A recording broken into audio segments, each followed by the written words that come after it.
I know. At least we got Troopy K sponsoring. That is a nice looking phone. What phone is that? This is the 15 Pro Max. Damn, dude. Can I see it? Of course. It's cracked on the back, so don't take the case off. Okay. Well, yeah, I like it, bro. The camera quality is tough. It's really good. Mine's a 15. Not the Pro.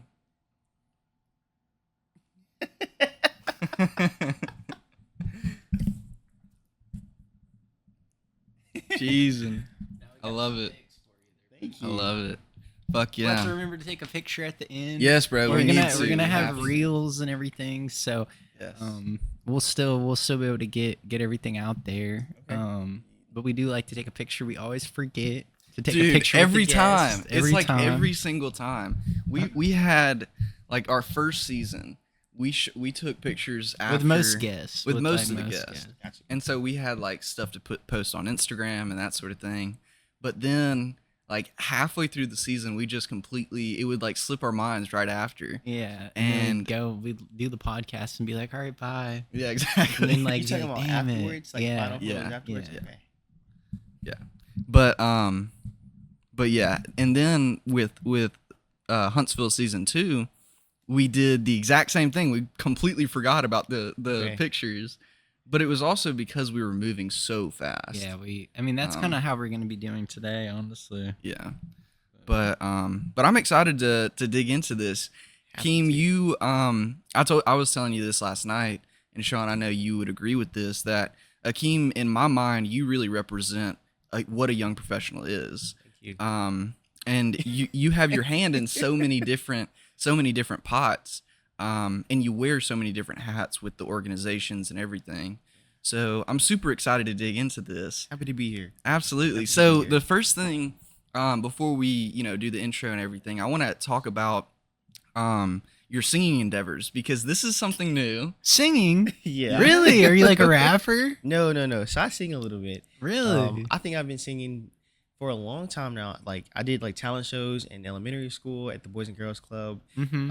And then like puberty hits, so you kind of like lose confidence. Yeah. Yeah. But then let's see.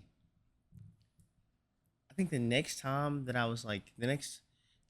sung on like a platform was in college.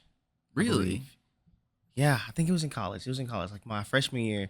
I did a pageant show for Delta Sigma Theta at school, and I sung the song "Coming Home" by Leon Bridges. Do you guys know that song? Yeah, that's a It's great one. really good song. So I did that, and then that was, I think, really about it from that time. But yeah, I like to sing a lot, and so right now I joined the choir at my church, Moody Temple, and so that's kind of like a way to like get back into the groove. Yeah. Last year I think I took the stage for Mr. Samford, and that was like my big, singing in front of a platform. But it's fun. I like to sing. I like to do different things, like That's riffs and cool. stuff like that.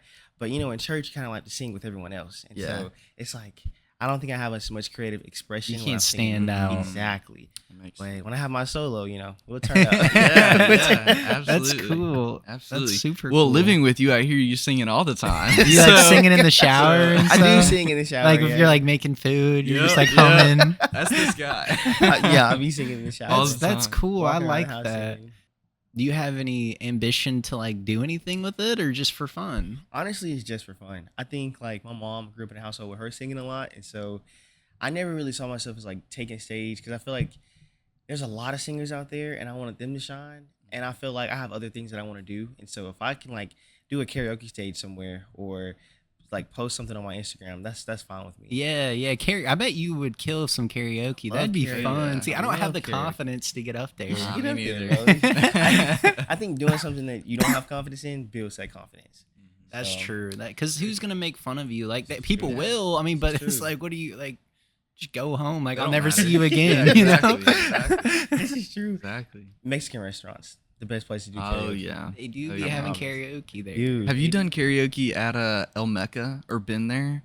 They have No. like this full back room that's set up, so it's like a bar and like this stage where every like In Hampton when- Cove. yeah, Oh, okay. it's like every Wednesday night they do a big karaoke thing, and tons of people come out. I remember going when I was like super young, and it's funny because circling back to kind of like the way that this singing endeavor kind of like inspires you is sometimes when you get out of that comfort zone, like you break those boundaries, then you realize that it's like, what was I worried about, you know? Because just as you say, it's like you're not going to worry about these people. They don't have any effect in your life. You're probably not going to see them again.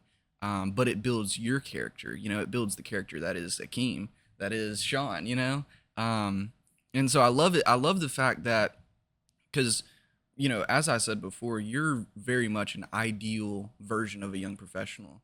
But having those creative outlets, I think are essential. Can you talk a little bit about, like, before we dig into everything else, can you talk a little bit about kind of what that singing does for you? Does it kind of take your mind away from? I think for me with singing, it's like I have a lot of voice memos of me singing, and I think with it being creative, I try different things with my voice, and it's like, oh, I didn't know I can go that high, or Yeah. I can go that low. But I feel like whenever I'm stressed or like I guess I'll say like kind of fed up with work, I just kind of like start singing. Or there's times when I'm like singing a song and I don't record it, and I'm like so mad.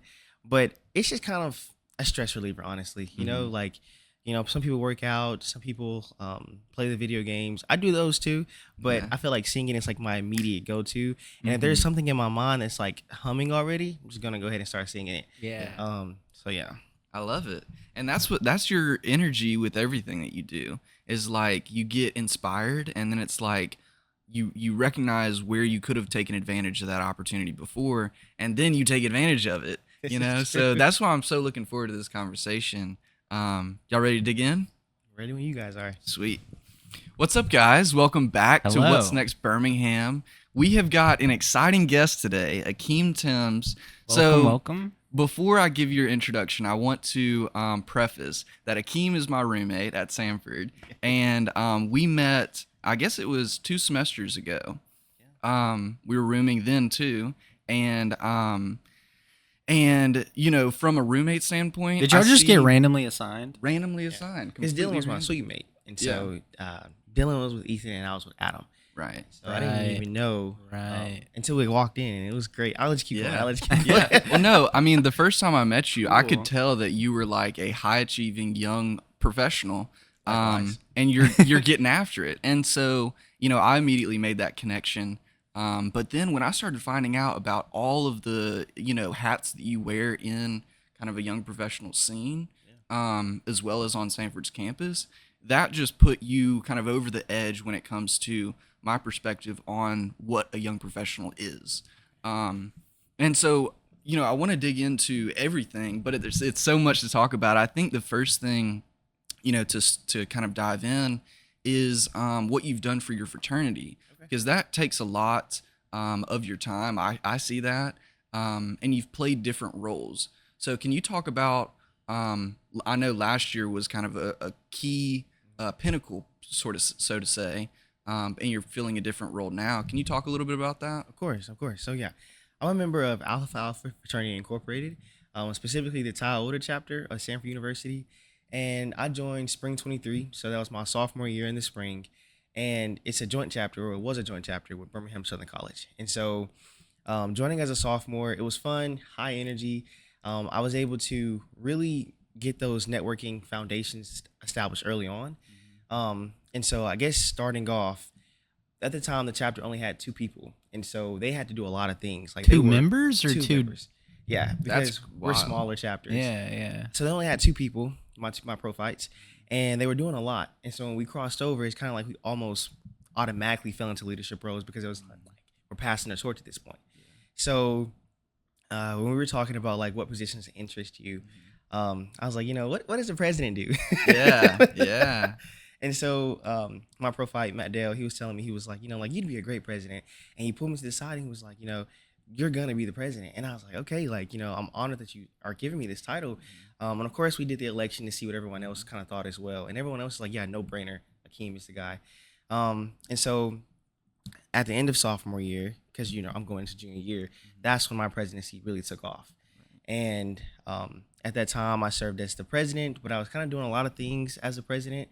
Because like I said, we're a smaller chapter, and being on 2 different campuses, you have to fight class schedules, work schedules, other time commitments, and so operating with 2 different campuses was a challenge. And If it was like if it has to get done, somebody has to do it. And I think that's kind of like a launch into the fraternity. Yeah.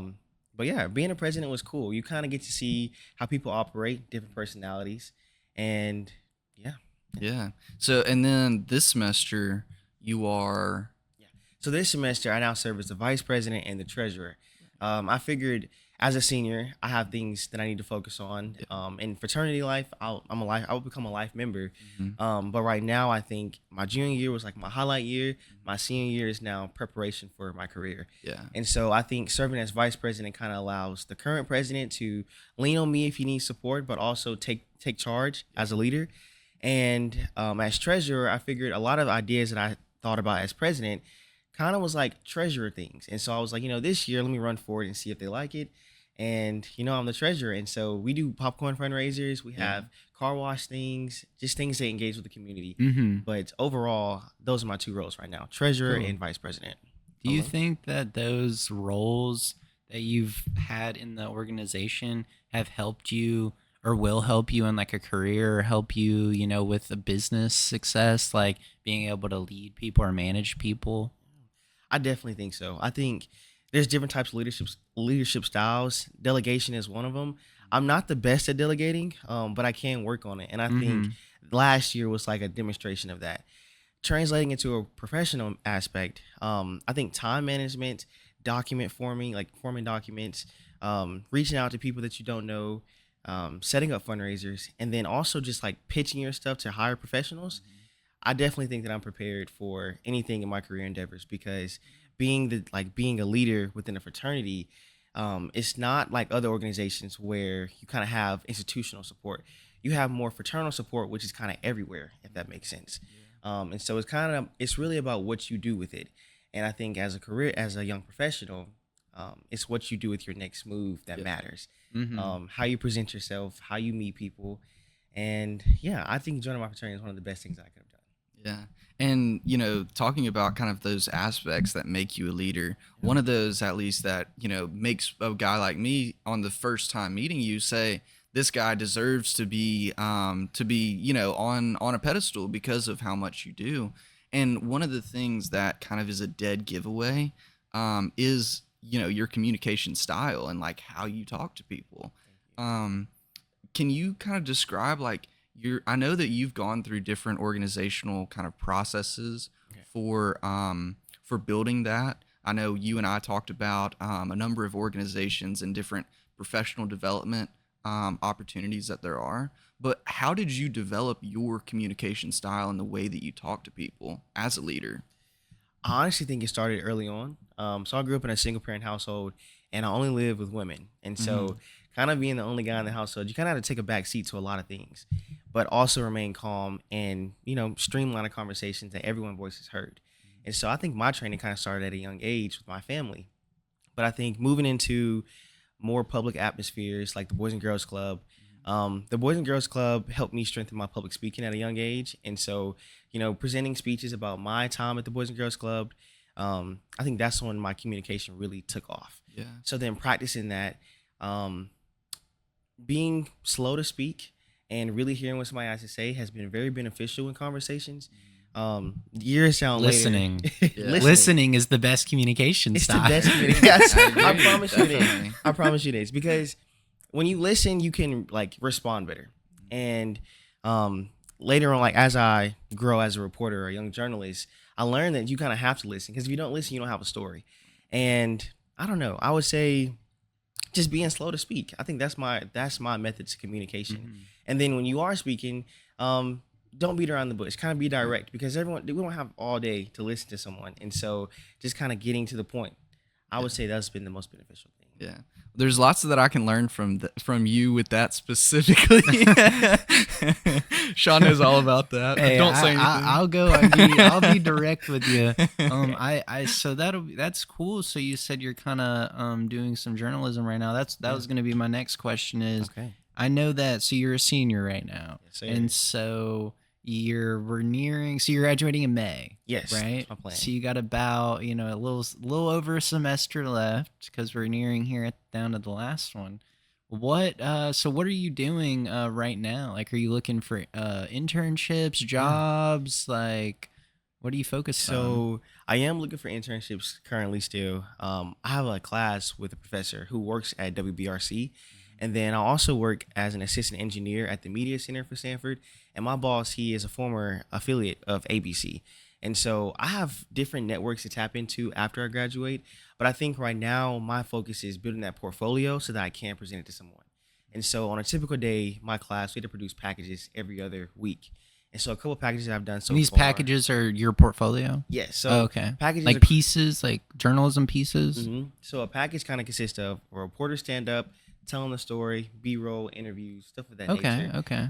But it's about one topic or one story that you're targeting. Right. So in the past, I've done a story about the First Generation Club that came to Stanford, the Disability Awareness Month, which is October. Those are my main two stories we've done so far. But And in you do all class- that, like you set up a camera and Yeah. talk about it, and then get like, do an interview with somebody about it. So yeah, I do all of that. They're training us to be multimedia journalists, and so a multimedia journalist has to do everything, but Right. a reporter only does the stand-ups. And so, of course, I do there more things than just stand-ups. But being a multimedia journalist, you're lugging cameras, tripods, microphones, everything of that nature, while also being in a professional manner. And so, if we go outside right now, I have my camera and my tripod. Yeah. Yeah. But yeah. Cool. I love it. And that idea of multimedia journalism is so essential and so important because like, I think this is kind of we could spend the rest of the time talking about this specifically, but the transition that media is going through right now and news in specific, people are not getting their news from the legacy media. They're not Oh getting God, it from, yeah, we could. This is a rabbit hole. Yeah, but I wanna just skim over it really fast because We're gonna get canceled talking about this. well, no, because the thing that I'm bringing up is that it opens up opportunities for young professionals like yourself to go out and say, I do not need the support of one of these big organizations in order to build a platform, in order for my voice to be heard. And the whole point behind journalism is making sure that your voice is heard. And that's what I admire so much. But it also takes a lot of effort in order to be able to translate something from a writing piece to a video of you speaking to you interviewing somebody about that topic. But I think right now, what do you see in kind of like that, the media landscape with being a multimedia journalist? Like, what are some of those challenges? What are some of the things that you love? Can you talk a little bit about that? Yeah, of course.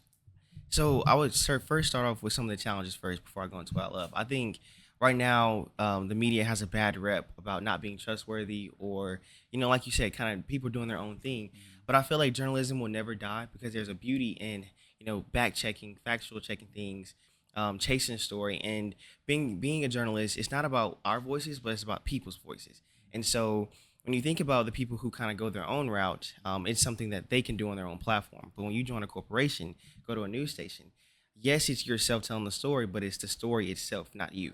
You're just kind of the face doing it. Yeah. And so I would say a challenge with that would be having to fight that. I think putting things on the internet, it can go any way. Like, you don't know who's reposting it, who's going to edit it, kind of which way it's going to be.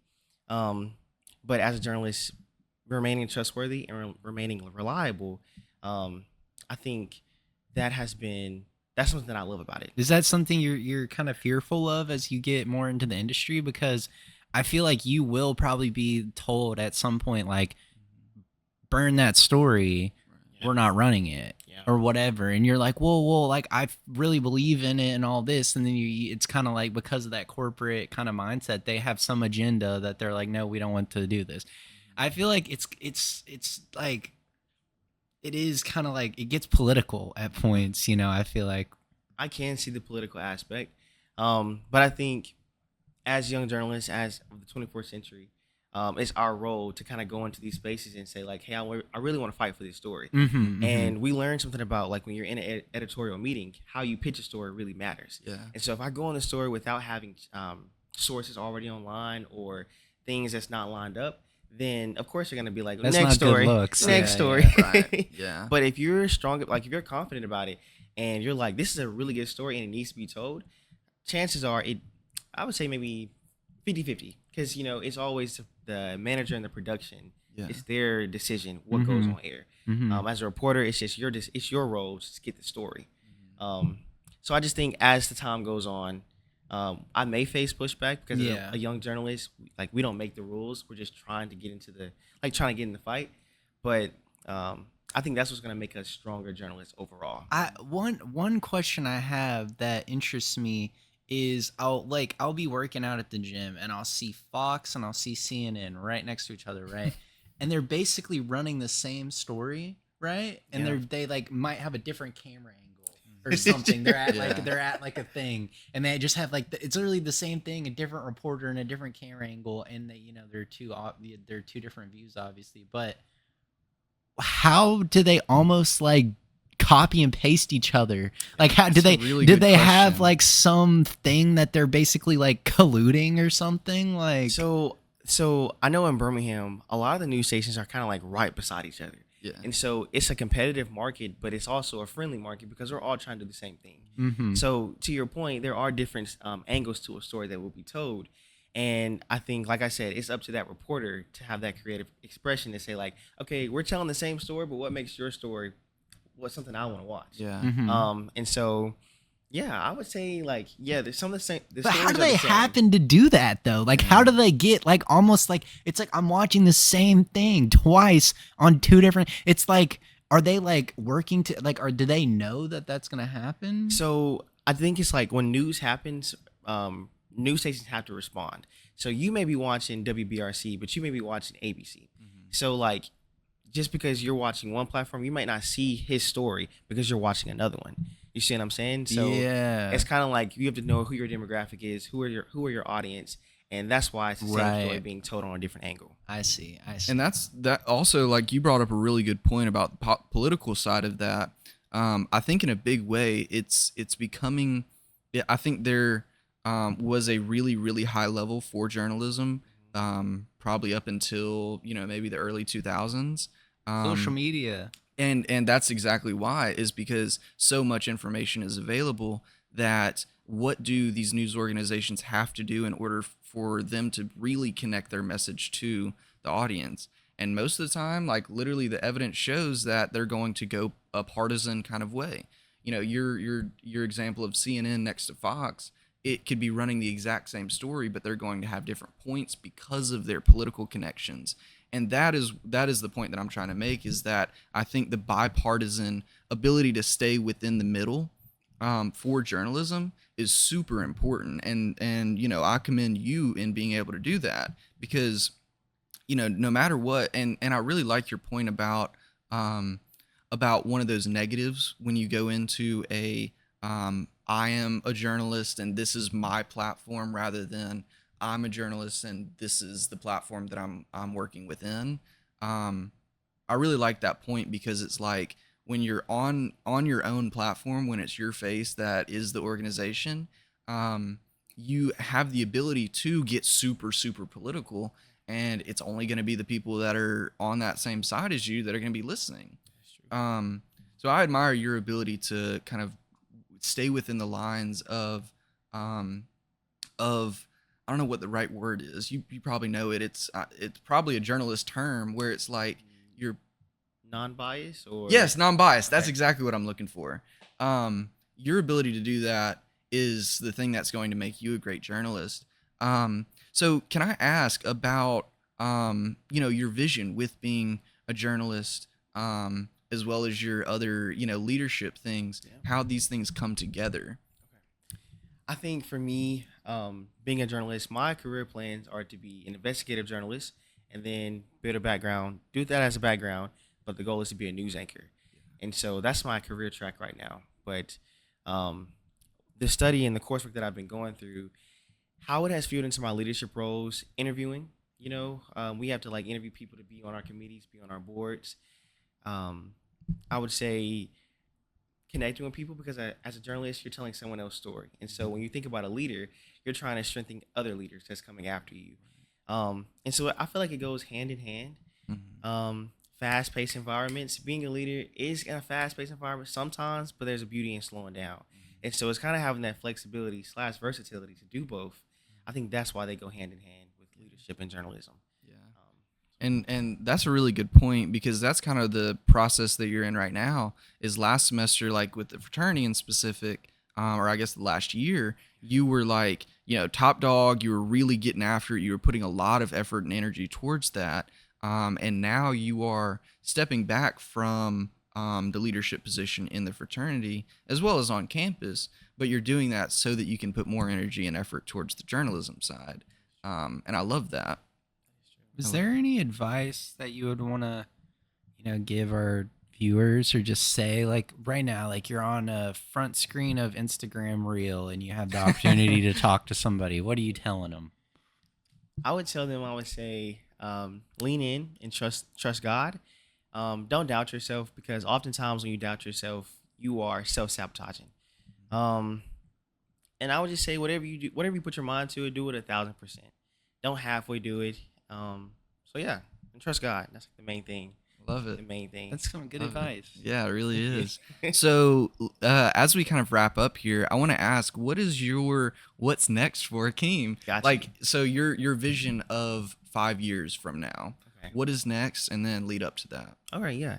So like I said, I was talking to a gentleman on the elevator. He was like, Yeah. "What are you doing?" And I was like, "I'm going to a What's Next podcast." And so currently, Hell I'm yeah. battling- Hell yeah. What's up with it? Spreading the word. Spreading the word. Currently, my plans are to go into the journalism field or go to law school.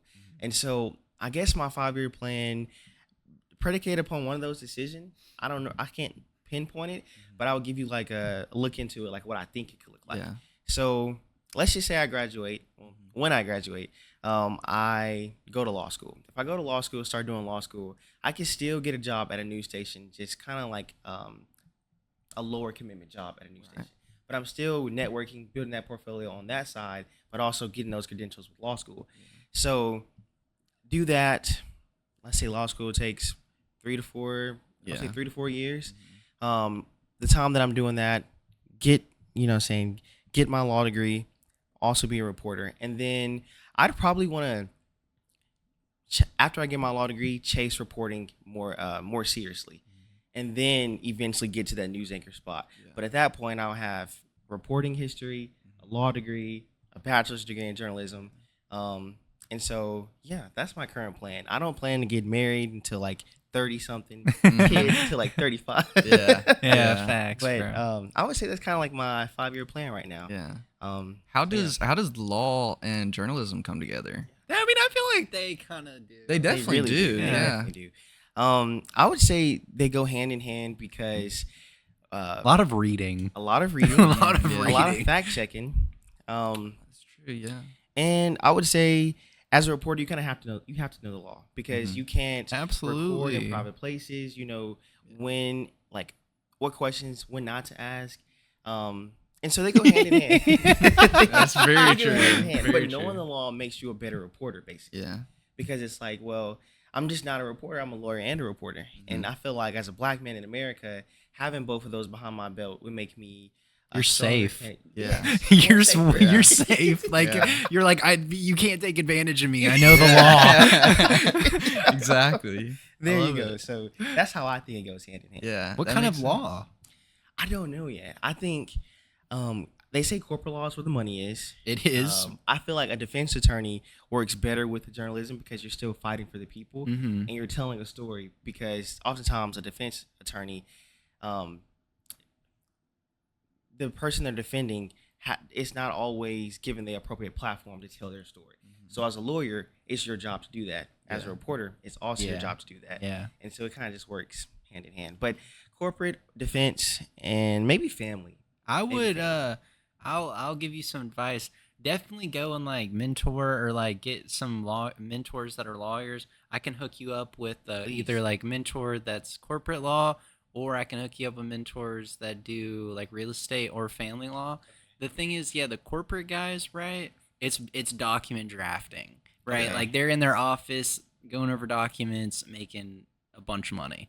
I work at like the real estate, family level, like residential, not corporate level. And I'll be honest with you, like I'll talk to them sometimes and they'll be like, don't be a lawyer, Sean. Because like literally, like they're like, dude, like the stuff that I have to read, like I'll be going through having to look at the files and I'm like, bro, some of these, like, you just have to have a strong stomach, really. Like, I think if you're okay being able to, like, okay, I can come into work and deal with these problems and deal with these people, and then be able to come home and, like, flip it off, then I think you will be successful. But if you, like, hold on to stuff, and I know I hold on to stuff. Like, if I had to go in, for example, and have a meeting with a family where, like, abuse had gone on or, you know, bad things had gone on, I feel like that would just like get to me after a while, you know. Yeah. So just be cautious of that stuff. Thank you for that. Yeah. For on the family side and Yeah. on like defense, because you might have to defend somebody that you truly believe did it, and then that comes into being like, how do I morally defend this person? You know, like that is true, and I think that goes back to the reporter standpoint. Like, how can you report on a story where you have your own? Because everyone has biases, but as a reporter, it's your job to kind of fight those while on air. And so in doing that, you know, you may not believe something about a story, but you still have to go tell that story in the most unbiased way. Yeah. So I see what you're saying there. Mm-hmm. I think you could be a person to do it though. I feel like you could be pretty like unbiased and pretty like, okay, like this is not about me. Like we're getting your situation figured out. Yeah. You know. Yeah. Which is needed. Oh yeah. And the way that you survive that is compartmentalizing, you know, and lock it up. Yeah, exactly. Put it somewhere else. Yeah. Lock it out the room. Come on the What's Next podcast. Yeah. Oh my gosh. Well, Keem, this has been an awesome conversation. Thank you so much for doing this. You've got big things ahead, and we can't wait to. I'm so happy to be a friend of yours and see where you go from the front lines. So thank you again for coming on. Thank you. Is there anything that you want to plug? Anything going on? Immediate things? No, not at this moment. Okay. But follow my Instagram at Akeim the Legend. It's not gonna change. We'll get him down there. We'll link it. Yep. But that's probably the biggest thing, because everything else is gonna go on there. But yeah, stay tuned. Big things, like you said. Absolutely. Thank you guys for the opportunity. Of course, we're excited for what's next for you, I'm sir. gonna be calling in Favor one day, be like, hey, I need some good press for my company down here. I need some good PR, bro. Yes, we need it now, bro. I know, because Dylan, he's gonna cause some HR problem. No. Quit saying that, bro. Yeah, you I'm guys just are killing playing. it, too. I I'm want to just give you guys playing, your bro. flowers as well. Like, Thank you. Thank you guys for having me, but just I see the work that you guys are doing, and it takes confident young professionals like yourself to do these things. Reach out to the people that you're reaching out to, and just keep going. Thank you, bro. And I'm excited to see who you have on next. Absolutely. Thank you. So I'm proud of you guys. We got more episodes coming very soon, and I really appreciate you saying that and coming on. Yes. Great conversation, and we'll catch you guys on the next one. Peace. Yeah. Nice. Thank you guys. That was great. That was awesome.